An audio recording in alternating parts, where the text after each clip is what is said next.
Broadcasting from the business capital of the world, this is the Podcast Business News Network. John Riggio, our pro tennis player, architect, and dear friend, joining us here today to talk more about his endeavors, his book, his new beautiful bride, his company. He does so much, and we're excited to have you here.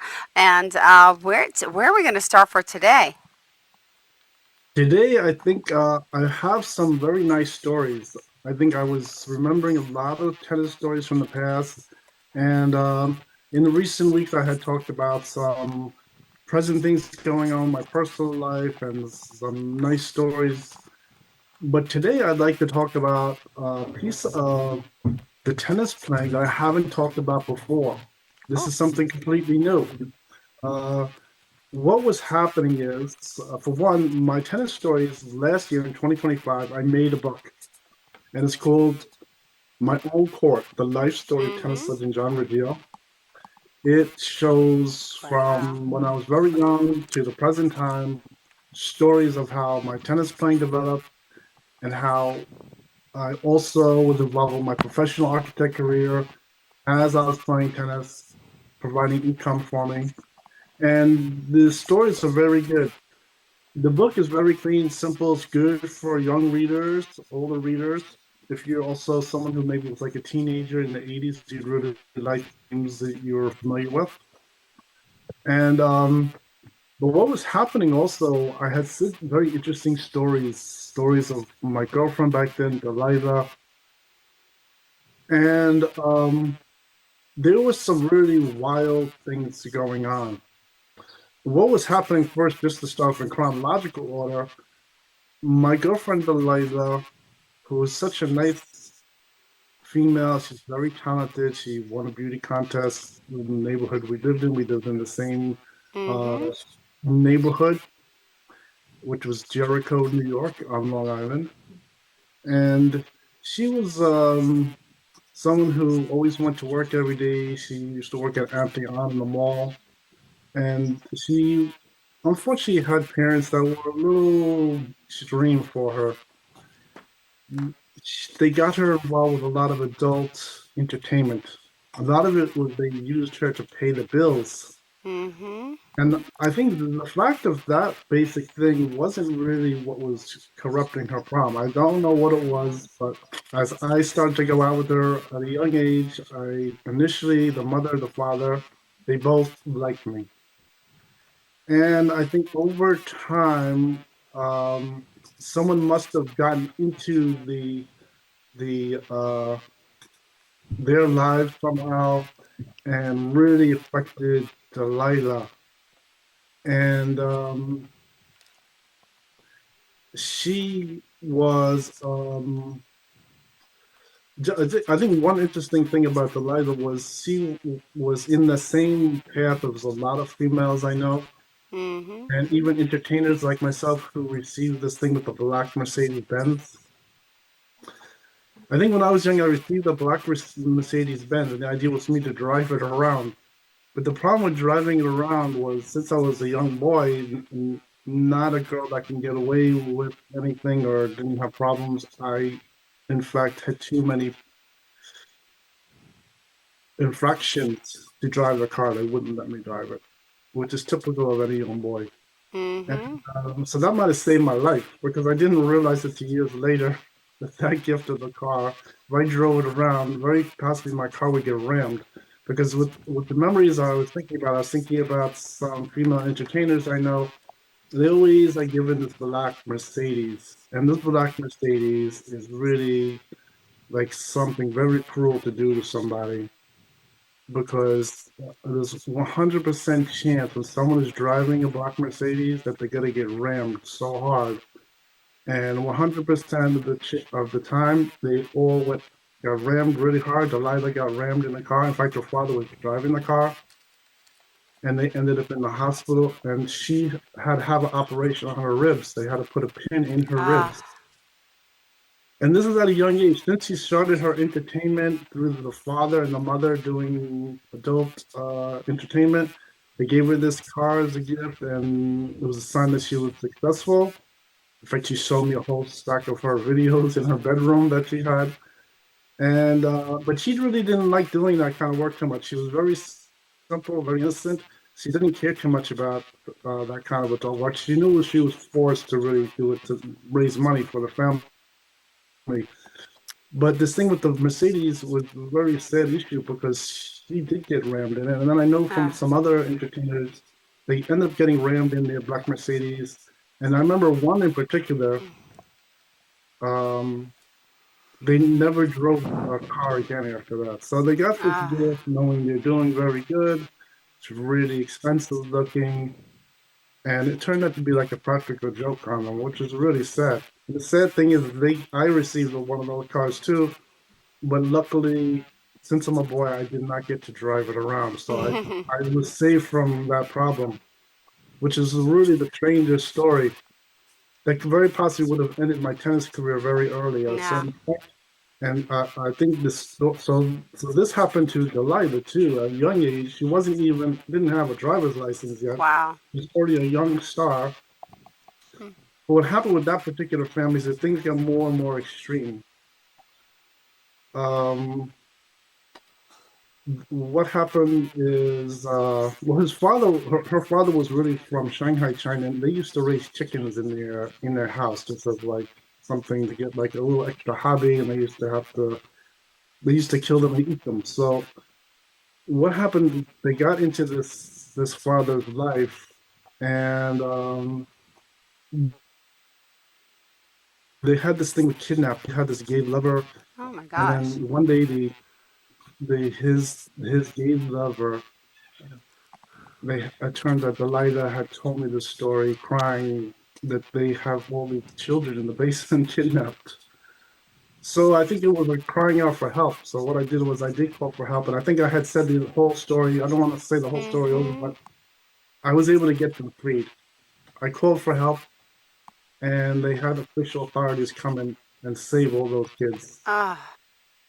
But what was happening at that time was there was this whole thing in the mall with friends, and I started to make new friends. I think everyone that I knew in the mall, they were all in agreement they did not like anything with kidnapping. Obviously, you know, if there's any kidnapping, it's going to spread. It can spread to yourself. No one wants that problem. I said some other stories about stopping kidnappings in the area. So, in all agreement, everyone did not like them, which was good. I was around people that didn't care about anything with kidnapping. So, helping stop the kidnappers, they did not try to bother me. They were supportive of me. They liked me better. And I think from this conversation, which was interesting, in my neighborhood where I lived in, just by chance, they referred a new friend to me, and his name was Jericho. I think you might have seen on television in politics. So what happened is, over time, over those years, I was playing my pro tennis. Pro tennis is pretty high in all those different things. It was very interesting, very high level. So from that time, I had those friendships. And then going forward in time, a few years later, heading over to like 1998. 1997, 1998. I'm back playing tennis.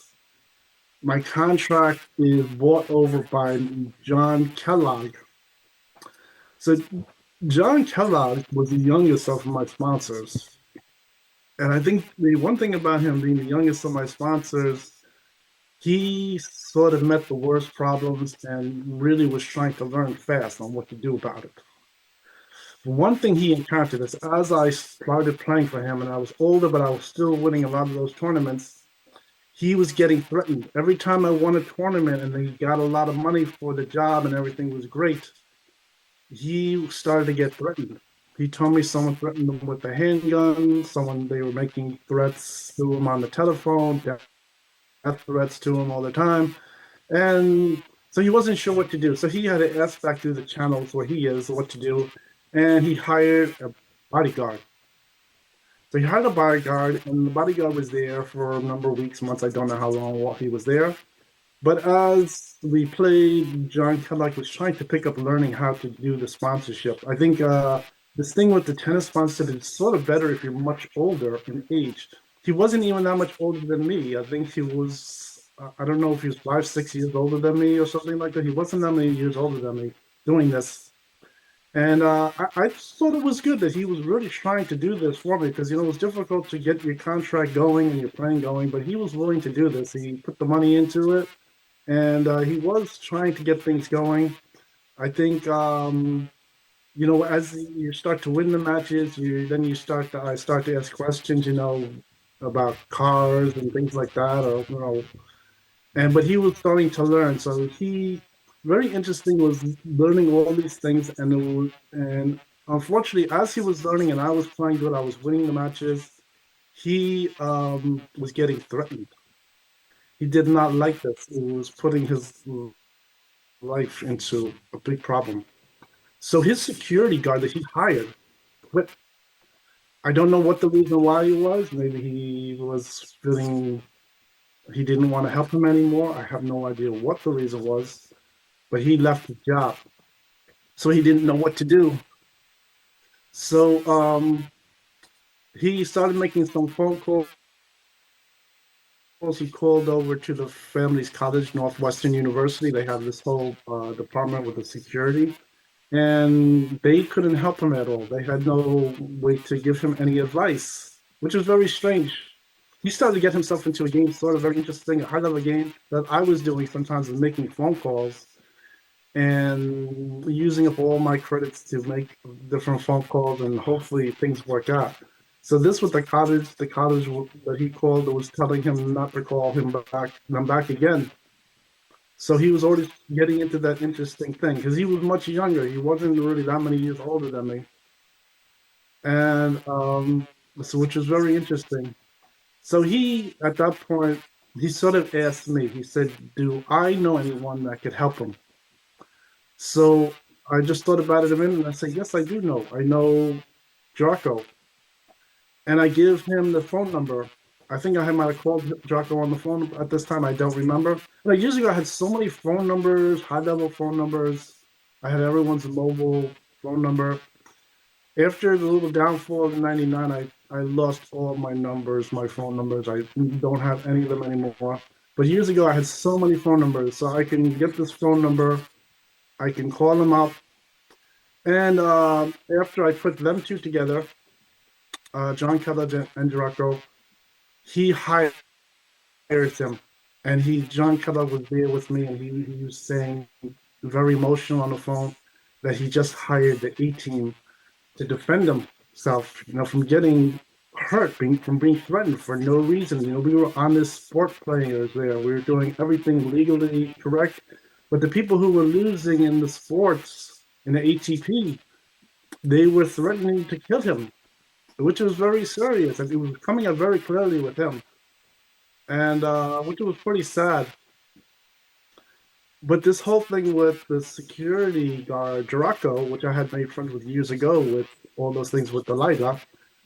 In fact, at the time I referenced Draco to John Kellogg, the LIDA had passed on. Unfortunately, she had died by some kind of homicide domestic problem that occurred after I had come back from the trip to Hawaii to see my Mitsubishi sponsors, and she had passed away at that time.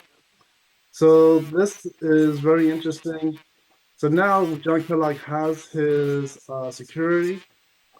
He doesn't have any problems, and I think just at that time, this whole partnership I put together with them, where he was able to hire some new security for himself, worked very well, and they stayed with him for a long time. In fact, the job was not a boring job too, because there was all kinds of adult entertainment going on in different areas.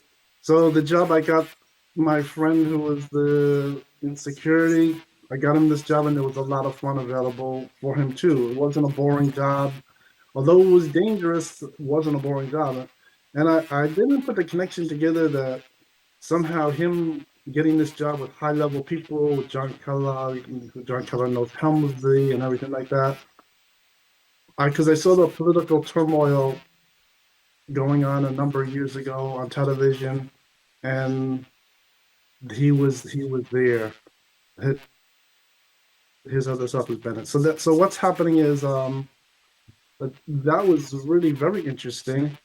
I didn't think about it too much.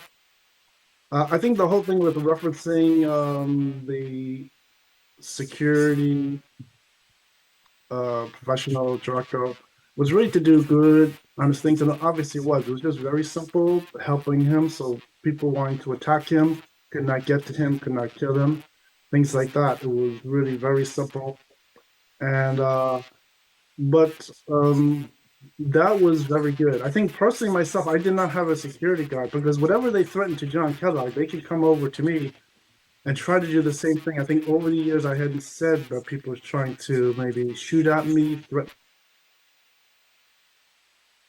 me, do all kinds, and that is what was happening. So there was really very interesting things going on there, and I think that was really amazing.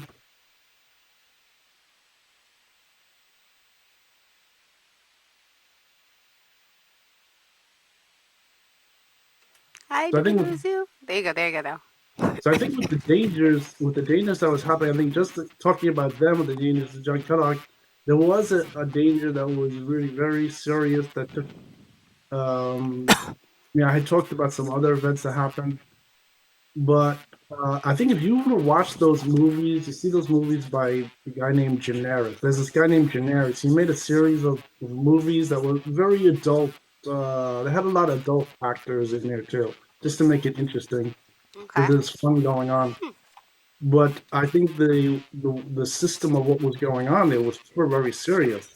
I didn't know, but I think well, as I was playing, they were trying to do the same kind of thing, send like two assassins to get John Kellogg. It was very serious.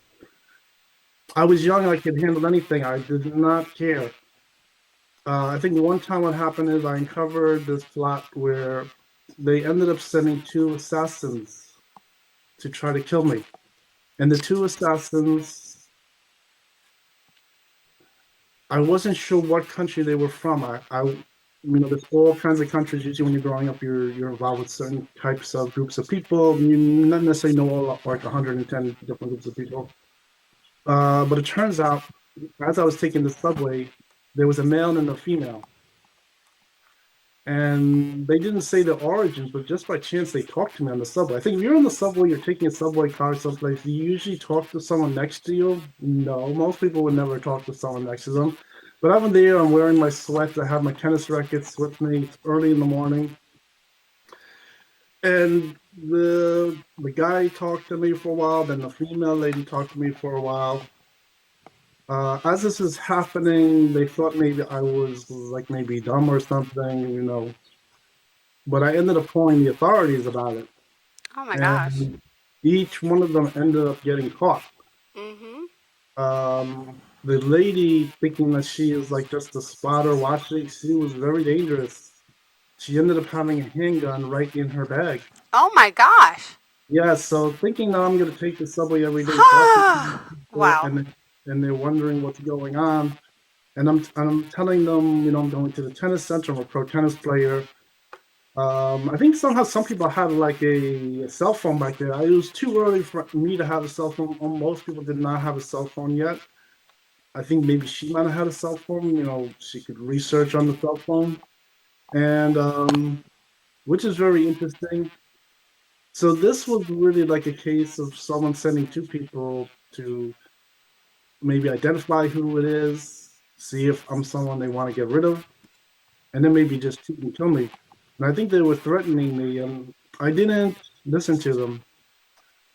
What I did is I called the authorities, and I remember one day they were both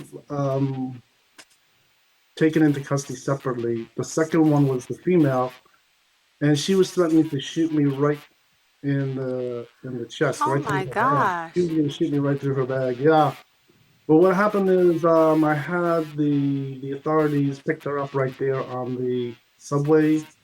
Um, right on the subway landing, where the subway station, when the subway stops, you get out onto the platform.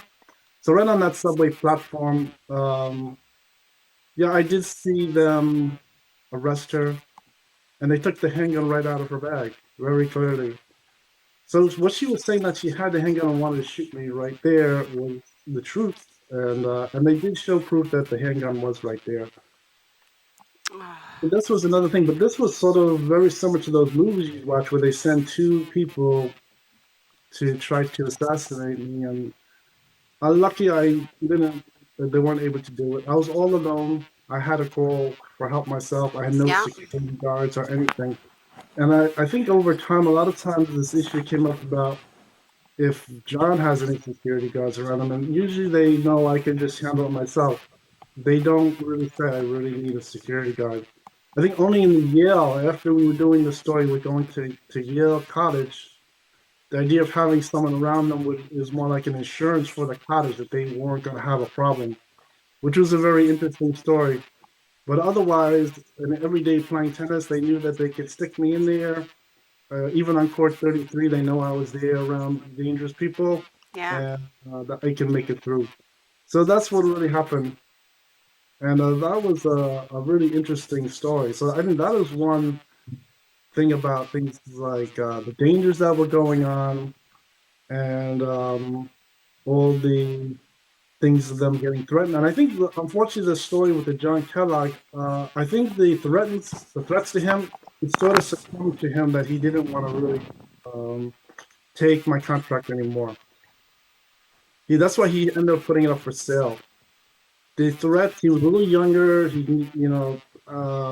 think when people are much older, they can handle this threat Hmm. to them. But I think for him, the threats were becoming too much. He even went on vacation for a while to think about it, Oh not my knowing what to gosh. do. And I think he just decided not to continue my contract because of the threats. It had nothing to do with my playing. My playing was winning. I was older. I was still winning. I was playing, and I didn't have any problems. But the threats started to succumb to him too much. Started to give him too many Wow. problems. And like I was saying, he was much younger than most people were doing this kind of work. I was like I was must have been his first sponsor Ah. sponsorship for him to sponsor. I must have been his first for him not to really know anything about security and things like that and everything. Yeah. That was really very interesting. I think him trying to do this, I thought was very good. I liked how he really wanted to try to do this. It's a really amazing highline thing to sponsor me, ATP player, making a lot of money. And my contract was so high there. It's like up to going up past $120 million to $150 million. What? I can't even There's imagine. a lot of money involved with this whole thing. It was Yeah, really big. clearly. Wow. And so that's his story. I think I didn't say that whole story in the book.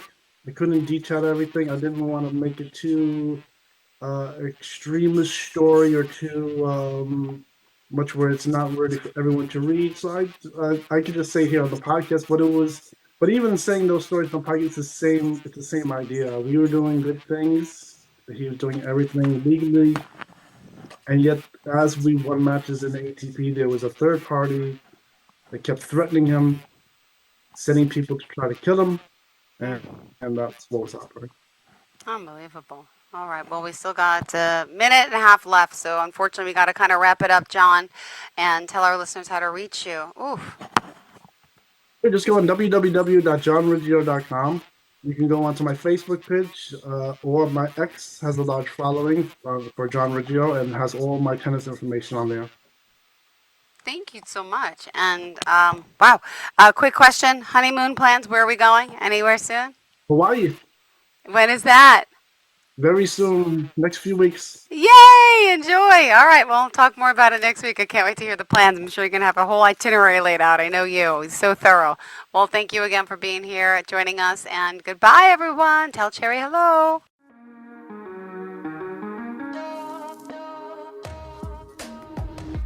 Broadcasting from the business capital of the world, this is the Podcast Business News Network.